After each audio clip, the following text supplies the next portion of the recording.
IT raids వింటూ ఉంటాం. ఏదైనా అవినీతి లేదా ఆదాయానికి మించి అక్రమ సంపద ఉన్నవారిపైన సరైన సమాచారం ద్వారా ఈ దాడులు జరుగుతాయి.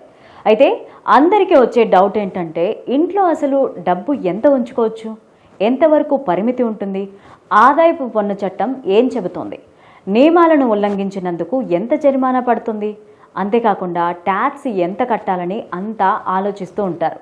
ఈ మధ్యకాలంలో సుప్రీంకోర్టు జస్టిస్ యశ్వంత్ వర్మ ఇంట్లో నుండి స్వాధీనం చేసుకున్నట్లు చెబుతోన్న కాలిపోయిన నోట్లను చూపించే ఓ వీడియో వైరల్ అయింది. అయితే ఢిల్లీ హైకోర్టు న్యాయమూర్తి మాత్రం తన ఇంటి నుంచి ఎటువంటి డబ్బును స్వాధీనం చేసుకోలేదని ఖండించారు. ఈ ఘటన ఒక ముఖ్యమైన ప్రశ్నను లేవనెత్తింది. డబ్బు బ్లాక్ మనీ కాకపోయినా కూడా ఇంట్లో పెద్ద మొత్తంలో డబ్బు దాచుకోవడం చట్ట విరుద్ధమా అనే సందేహం కలగక మానదు. ఓ వ్యక్తి ఇంట్లో ఎంత డబ్బు ఉంచుకోవచ్చు అనే దానిపైన ఆదాయపు పన్ను చట్టం ఎటువంటి పరిమితి విధించలేదు. మీకు కావలసినంత డబ్బు ఇంట్లో ఉంచుకోవచ్చు.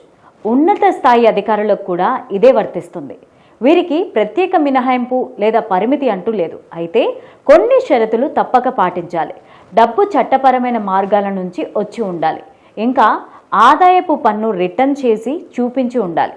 డబ్బుకి సాక్ష్యంగా లేదా ఆధారాలు నిరూపించుకోలేకపోతే ఆ మొత్తం అక్రమ ఆదాయంగా పరిగణించబడుతుంది. ఆదాయపు పన్ను చట్టంలోని సెక్షన్ 68 నుండి 69B వరకు ఒక వ్యక్తి తన ఆదాయాన్ని వివరించడంలో విఫలమైతే అధికారులు దర్యాప్తు చేయొచ్చు. ఒక వ్యక్తి తన దగ్గర ఉన్న డబ్బుకి న్యాయపరమైన వివరణ అందించలేకపోతే దానిని లెక్కలలోకి రాని డబ్బుగా పరిగణిస్తారు.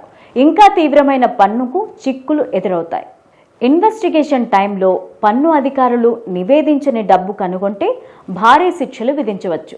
ఇంకా లెక్కల్లో చూపని డబ్బు రికవరీ చేసుకోవచ్చు. అంతేకాకుండా చట్టపరమైన చర్యలు తీసుకోవచ్చు. ఇంట్లో డబ్బు ఉంచుకోవడం చట్ట విరుద్ధం కాదు, కానీ ఆ డబ్బు చట్టబద్ధంగా సంపాదించి లేదా న్యాయపరమైన మార్గాల ద్వారా వచ్చి ఉండాలి. నల్లధనం, పన్ను ఎగవేతను అరికట్టడానికి ప్రభుత్వం నిరంతరం చర్యలు తీసుకుంటోంది. కాబట్టి సరైన ఆర్థిక రికార్డులను మెయింటైన్ చేయడం చాలా అవసరం. మీ దగ్గర పెద్ద మొత్తంలో నగదు ఉంటే చట్టపరమైన ఇబ్బందులను నివారించడానికి దానిని ఇంట్లో పెట్టుకోవడానికి బదులుగా బ్యాంకులో డిపాజిట్ చేయడం లేదా చట్టపరమైన వాటిలో పెట్టుబడి పెట్టడం మంచిదంటున్నారు నిపుణులు.